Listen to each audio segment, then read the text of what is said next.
Hey y'all, Biohack here. Last week we had the Timid Fusion start, and I was at TwitchCon, so I didn't get the chance to talk to you guys about that champion and whether I thought he was going to be useful, particularly in the context of Live Arena, since that's been the main thing I'm focused on these days. However, we also just got the Jester Deck of Fate event, which is effectively a guaranteed event for Kaja the Rye, who is the champion fusion with Timid. So I thought I would go ahead and talk about these two champions and let you know why I think I'm personally going to go for the Kaja the Rye guaranteed event. And I am doing the Timid Fusion as well, and we'll talk about that, sort of what kind of place I see for these champions in the game, how I want to use them, and whether or not I think they're going to be any good, particularly in the arena context. For PvE, for the record, I think Timid is okay as a damage dealer. He doesn't really do much unless you pair him with Kaja the Rye. For a PvE champion, I don't think he's particularly great, but he might have some use for early game players. Definitely, he's not going to show up in any of my late game PvE teams. Kaja the Rye is definitely a lot stronger in PvE because she's bringing the full team revive, she's bringing the turn meter boost and the cleanse and the block debuffs. As well as, well, a little bit of self-healing. So she's a more interesting PvE champion. I don't think she'll make it into any of my PvE teams, but she might. Anyway, let's go ahead and go over the kit. So first things first, I guess we should go over Timid. Let's see, what's the easiest way to pull him up? Can I find him? Is he in here somewhere? Here we go. Let's go over his kit. Okay, so the A1 is attacks one enemy 2 times. Each hit heals this champion for 10% of their max HP. This is a pretty nice heal. That's a 20% heal every time he takes a turn. And if the target has no active buffs, each hit also fills his turn meter by 20%. That's pretty solid. His A2 is the main ability that he's kind of known for because it has this decreased duration of all enemy buffs by 3 turns. The only other champion that can do anything close to this is, oh shoot, I can't remember her name, but it's a Void Epic champion that can decrease debuffs or buffs by 2 turns. The nice thing about decreasing the duration of all enemy buffs, I'm sure you're all aware of this by now, but that it does not proc polymorph. If there's no enemies with active buffs at the end of his turn, after he uses this ability, it will grant an extra turn, and then if Kaja the Rye is on his team, he will automatically generate an extra turn. This has a, I want to say a 0.25 multiplier. Which is it's an okay multiplier for a single hit. However, because it generates the extra turn, that makes it actually pretty strong. The next A3 ability, attacks all enemies. Before attacking, it places an increased accuracy buff on all turn, or on all allies, so that's kind of handy. And then it also has this chance of placing, or not chance, but it places this True Fear debuff on all enemies for 1 turn. This has a 0.27 multiplier.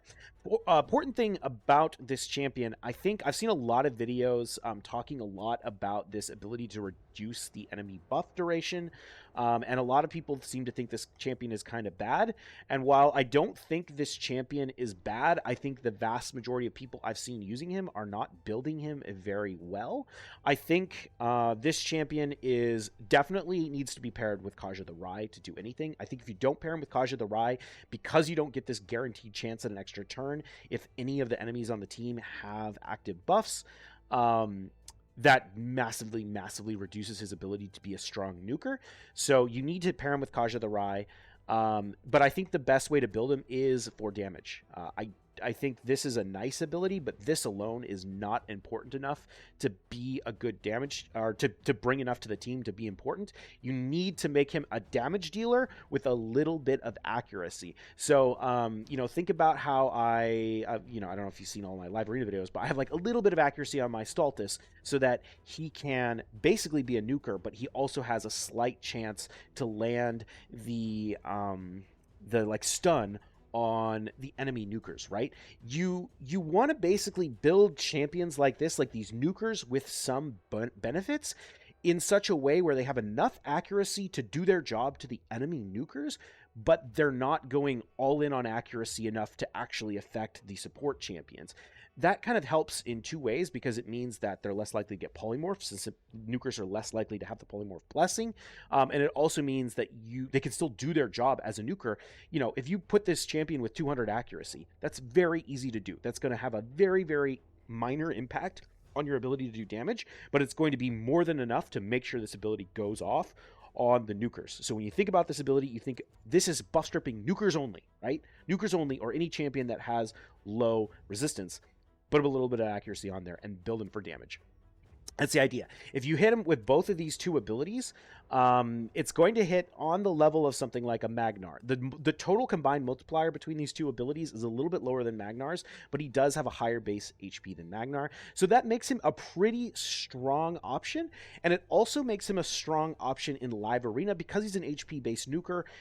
If they do things like ban your increase attack champion, he won't suffer by not having that increased attack. So I do think this guy can do some interesting things in live arena, but you have to pair him with Kaja the Rye. The other nice thing about this ability is there's a few different things I can think about pairing him with. So this ability brings you the increased accuracy buff on all of your allies and also places the true fear on the enemy. This increased accuracy buff is pretty nice because this means if we hit them with this and we buff strip the nukers and then we bring in an increased accuracy buff, that is puts us in a very good position to then hit with a bomb champion. So I can imagine a team where we run, say, Kaja the Rye is our speed booster. We're running kind of like a go first team. We're running this as like a go first team against a team that's designed to go second. So we're not like trying to make everyone really, really fast. We just need to make them a little bit faster than their go second team.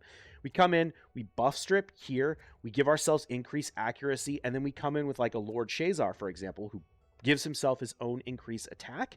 So it doesn't matter that Kaja isn't bringing that increased attack. He gets the increased accuracy from Timit. Timit already cleared the buffs off the nukers, and then we can land all the bombs and basically guarantee that we're going to kill the nukers.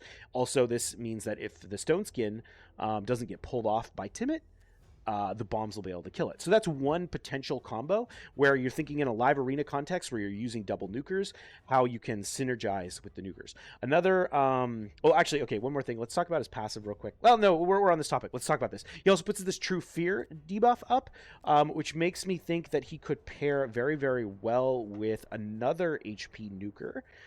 In the Knight's Revenant, which is a previous fusion, and that is Versulf. Versulf has this ability right here, again, HP, that has very high multipliers. It's again, like almost a 0.5 multiplier. Once you consider the double hit. However, he only does the double hit under enemies with a stun, freeze, fear, true fear, provoke, or petrification. So when Timit puts up that fear, it'll then result in Versulf the Grim coming in and doing that double hit. So you can get two really, really strong HP-based nukers that can come in and pound. Unfortunately, they're both force affinity, which isn't the best because they're going to be weak to things like Duchess, and also because we need to make sure we're landing that True Fear and things like that to actually get the double hit. It's not going to be as strong, but there are potential options where this could work. So anyway, just some interesting concepts I'm thinking about for Timit. Overall, I think I might give some play on Timit, but of the two, between him and Kaja, I think Kaja is definitely the better champion. So let's go ahead and jump into her kit real quick. Let's see if we can find her. Actually, can I click this portrait? No, that's not going to work. We're going to have to find her in here. Where is she at? Kaja the Rye. Man, here we go. Okay, so her A1 basically just attacks, heals this champion by 10% of their max HP, and heals Timit by the same amount. Okay, that's fine. Here's a nice ability. This is a 4-turn cooldown AoE full team revive, 50% HP, 50% turn meter. Also gives you increased crit rate and increased crit damage. Increased crit rate, honestly, is kind of a worthless buff in this context because you're going to need to build all your champions with max crit rate anyway. You're not going to rely on this, so it's kind of silly. But the increased crit damage is definitely nice to help boost the damage. Timit the Fool is on the same team, revives them with full HP and full turn meter. That's really nice to basically bring him right back and let him take a turn. And then if he's alive, it'll reset the cooldown and instantly activate the Kegs of Dregs skill. So it's almost like she can use this to nuke or at least trigger Timit to do the nuking, which is kind of interesting. I think it's pretty cool. That being said, I'm not sure if she can use this with allies who are all, like, if your whole team is alive, whether she can use this to proc the nuke. It would be kind of interesting because it would almost make her like another option as a nuker, which would be kind of cool. Okay, but the main thing that I really like Kaja the Rye for is this A3 ability right here. And what this does is something that I think is relatively unique, actually, in that it's a turn meter booster. it's a cleanse. If Timid, it's normally a 2 random debuff cleanse, but if Timid's, it's a full cleanse. Honestly, removing 2 is plenty. I think that's fine, actually, for what we want to actually use her for. And then it puts a block debuffs on all allies for 1 turn. So the 3 things that this ability are bringing are pretty unique to get all 3 of them in the same context for a live arena, and that is the turn meter boost, the cleanse, and the block debuffs. And so what this ability lets us do is be the secondary turn meter booster against a Torment team, right? So if you imagine we pick an Arbiter in live arena and they counterpick with a Torment, we're in a lot of trouble, right? Because what's going to happen is that the Arbiter is going to turn meter boost, or she's going to put the increase attack up, and then she's going to do the turn meter boost. If that increase attack procs the freeze on Arbiter, then she doesn't boost the turn meter of the rest of the team.